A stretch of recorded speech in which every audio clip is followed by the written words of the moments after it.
അഭിഭാഷകയെ മർദ്ദിച്ച കേസിൽ പ്രതി ബെയിലിൻ ദാസിന് ജാമ്യത്തിൽ ഇളവില്ല. വഞ്ചിയൂർ പരിധിയിൽ വിലക്ക് തുടരും. വിലക്ക് നീക്കണമെന്ന ബെയിലിന്റെ ഹർജി കോടതി തള്ളി.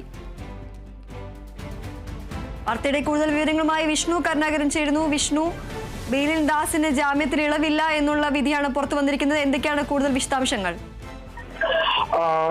ബെയിലിൻ ദാസ് മർദ്ദിച്ച വിഷയത്തിൽ തന്നെ ഈ അഭിഭാഷകയെ മർദ്ദിച്ച വിഷയത്തിൽ നേരത്തെ തന്നെ ജാമ്യം നൽകിയിരുന്നു. ആ ജാമ്യത്തിൽ ചില വ്യവസ്ഥകൾ ഉണ്ടായിരുന്നു. അതായത് വഞ്ചിയൂർ പരിധിയിലേക്ക് വിലക്ക് ഏർപ്പെടുത്തിക്കൊണ്ടാണ് വഞ്ചിയൂർ പോലീസ് സ്റ്റേഷൻ പരിധിയിലേക്ക് ഈ അഭിഭാഷകൻ ബെയിലിൻ ദാസ് വരരുതെന്നായിരുന്നു കോടതിയുടെ നിർദ്ദേശം.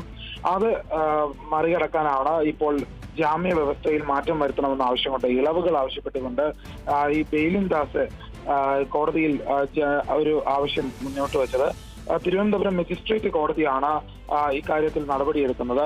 ഈ ജാമ്യം അനുവദിച്ച അതേ കോടതിയിൽ തന്നെയാണ് ഇപ്പോൾ ആവശ്യപ്പെട്ടിരിക്കുന്നത്. അതായത് കേസിലെ ജാമ്യ വ്യവസ്ഥ നിലനിൽക്കുമെന്ന് തന്നെയാണ് കോടതി ഇപ്പോൾ അറിയിച്ചിരിക്കുന്നത്. അതായത് വഞ്ചിയൂർ പരിധിയിൽ വിലക്ക് തുടരുമെന്നും ഈ അഭിഭാഷകയെ മർദ്ദിച്ച കേസിൽ ബെയിലിൻ ദാസിന് ജാമ്യത്തിൽ ഇളവില്ലെന്നും വ്യക്തമാക്കുന്നുണ്ട്. 2 മാസത്തേക്ക് ഈ വഞ്ചിയൂർ പോലീസ് സ്റ്റേഷൻ പരിധിയിൽ പ്രവേശിക്കരുതെന്നാണ് ജാമ്യ വ്യവസ്ഥ.